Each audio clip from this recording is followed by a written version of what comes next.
est emprunté par un train-musée unique qui traverse les gorges de Selja, le Lézard Rouge.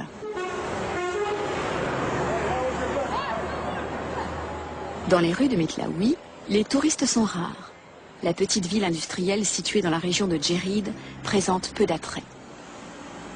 La majeure partie des habitants travaillent pour la compagnie publique qui gère les mines de phosphate et a son siège administratif à Metlaoui. La plupart des vacanciers, eux, n'ont souvent Dieu que pour la petite gare de la ville.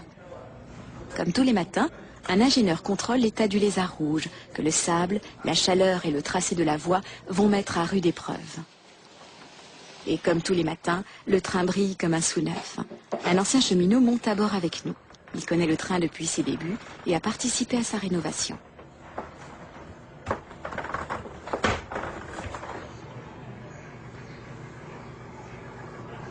Dans le temps, le président Bourguiba effectuait des voyages à bord de ce train. Il allait jusqu'à Redeyev. Ils ont laissé le train là-bas. C'était dans les années 60. Retour dans le présent pour un spectacle qui se répète en haute saison 2 fois par jour, 6 fois par semaine. Arrivés en car et en jeep à la gare de Metlaoui, des groupes de touristes en voyage organisé montent à bord de l'Orient Express d'Afrique du Nord pour un trajet d'un peu moins de 2 heures.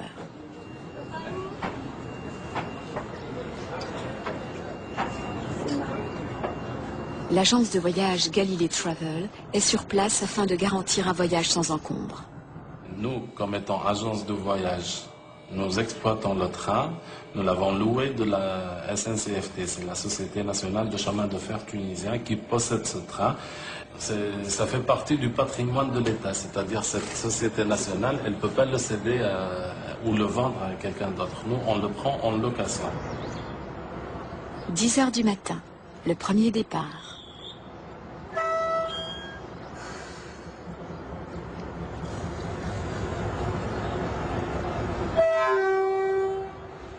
Les locomotives à vapeur ont circulé en Tunisie jusqu'en 1956, avant d'être remplacées par de puissantes locomotives diesel.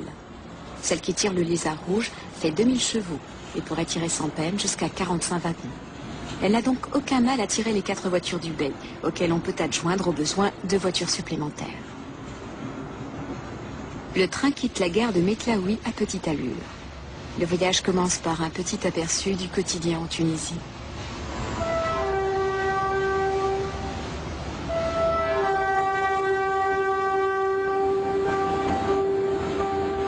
À l'origine, le Lézard Rouge circulait dans les environs de Tunis. Après l'indépendance du pays, le train est retiré de la circulation.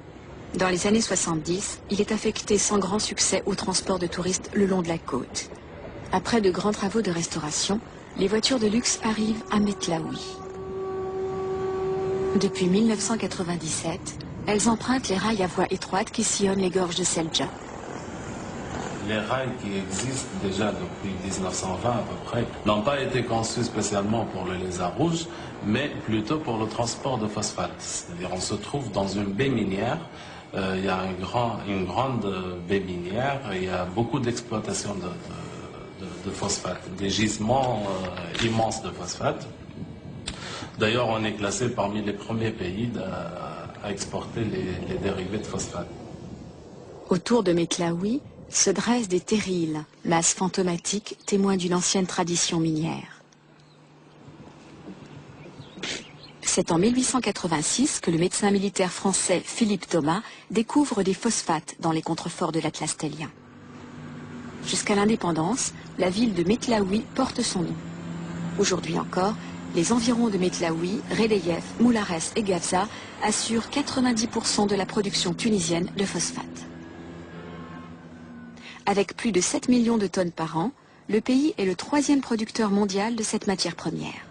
Si les phosphates sont bien utiles, notamment pour la production d'engrais et de détergents, ils causent en revanche des dégâts irréversibles à la région d'extraction et à ses habitants.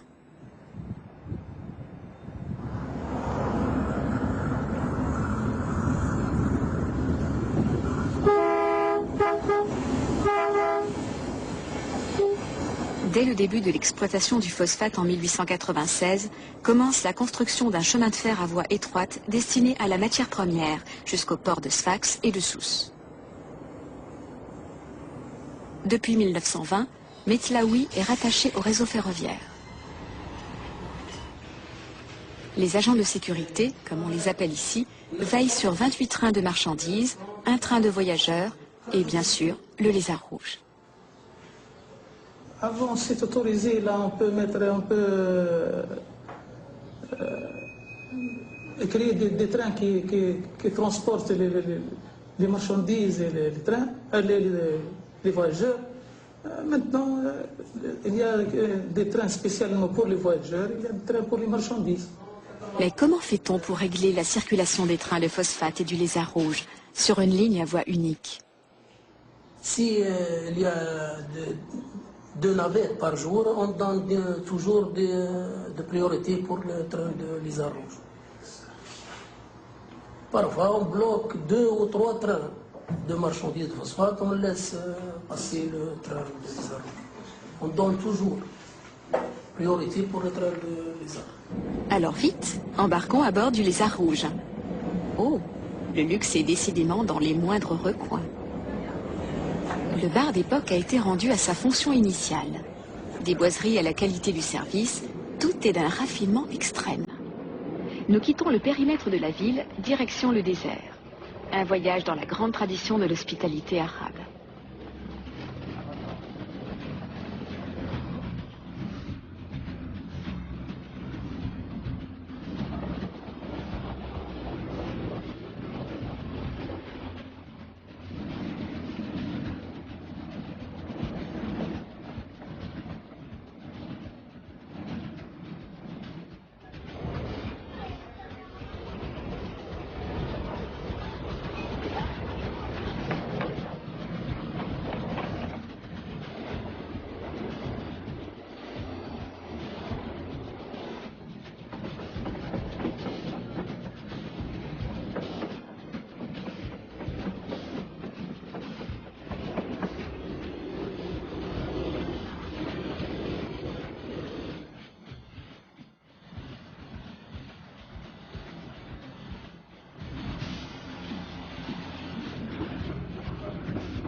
À 10 km environ à l'ouest de Metlaoui, l'aventure commence. Le Lézard rouge nous mène au berceau historique de la Tunisie du Sud, à la découverte de la culture capsienne. Le mot est dérivé de la ville antique de Capsa, l'actuelle Gaza, à environ 150 km de là. Parmi les vestiges de la civilisation capsienne, des outils et des parois gravées datant de la fin de l'âge de pierre, vers 7000 avant notre ère. Ils ont été découverts à 200 mètres de profondeur, dans les gorges de Selja, difficilement accessibles à pied.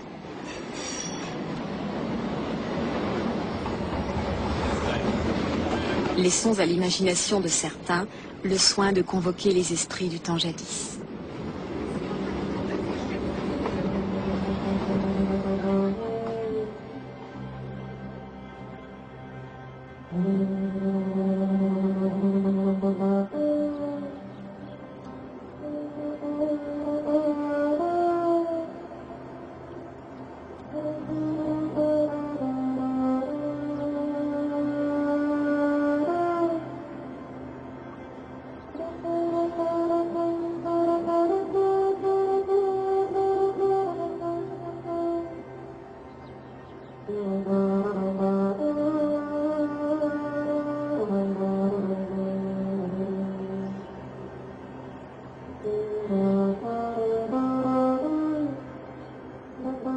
C'est-à-dire, ce quartier à droite ne doit pas laisser la fille qu'elle se marie dans l'autre quartier à gauche.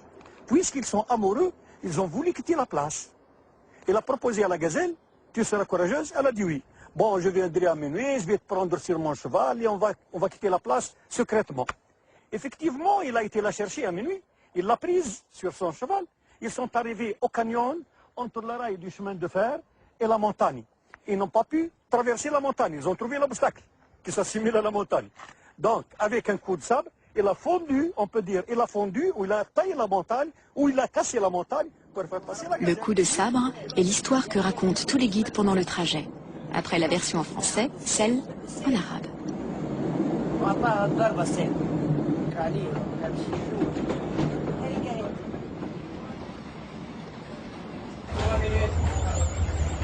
Petit arrêt de 3 minutes pour photographier le coup de sabre. Histoire aussi de se dégourdir un peu les jambes. Pas trop quand même. C'est pas grave, c'est pas grave, c'est pas grave. Étant donné la concentration de touristes et la raideur de la pente, la rareté des incidents tient du miracle. 3 minutes pour un lieu qui respire l'éternité, c'est peu.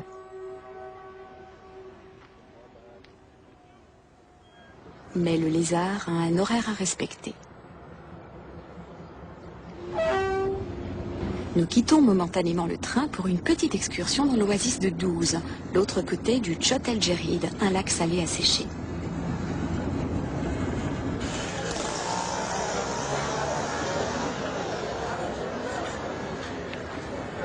Située à la porte du désert, Douze est une étape appréciée des touristes. C'est le point de départ d'expédition dans le Sahara, en jeep ou à dos de chameau. Chaque jeudi, Douze accueille l'un des plus grands marchés du pays. À côté des céramiques, des tapis et des roses des sables, un herboriste vend son savoir traditionnel. 20% seulement des Tunisiens ont recours aux médicaments modernes. Les autres se soignent avec les plantes médicinales.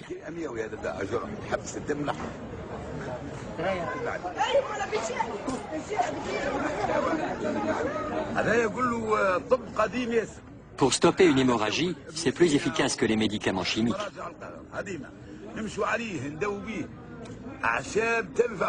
C'est une médecine qui remonte à Avicenne.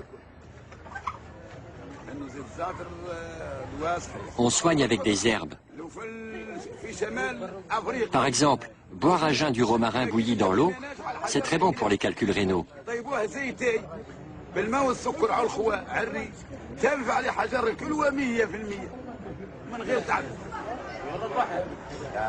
Si vous avez mal à l'estomac, prenez de l'huile de thym pendant 1 mois. C'est efficace aussi contre le cancer. Le marché aux animaux de Douze est réputé dans tout le Sahara. Un endroit où les Européens préfèrent détourner le regard. Ici, on vend tous les animaux à poils ou à plumes du sud de la Tunisie.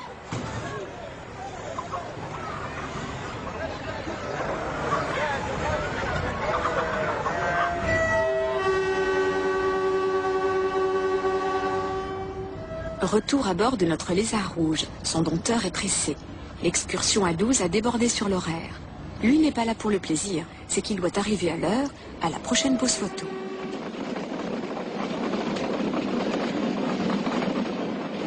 Le trajet de 15 km à travers les gorges de Selja présente plusieurs facettes. Après les palmeraies, un décor digne d'un western et même un train fantôme.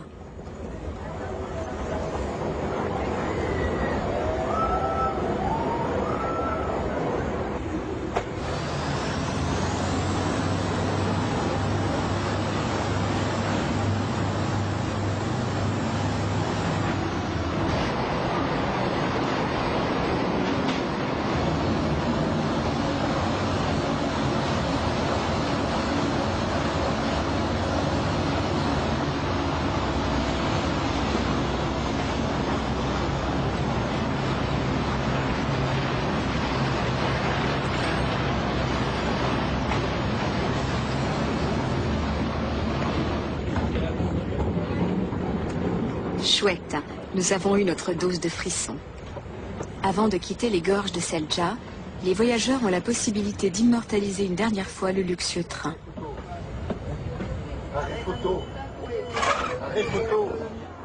Chacun pense à son album photo une fois rentré chez lui. Il reste même un peu de temps pour une petite escapade en solitaire. Enfin, une escapade de courte durée.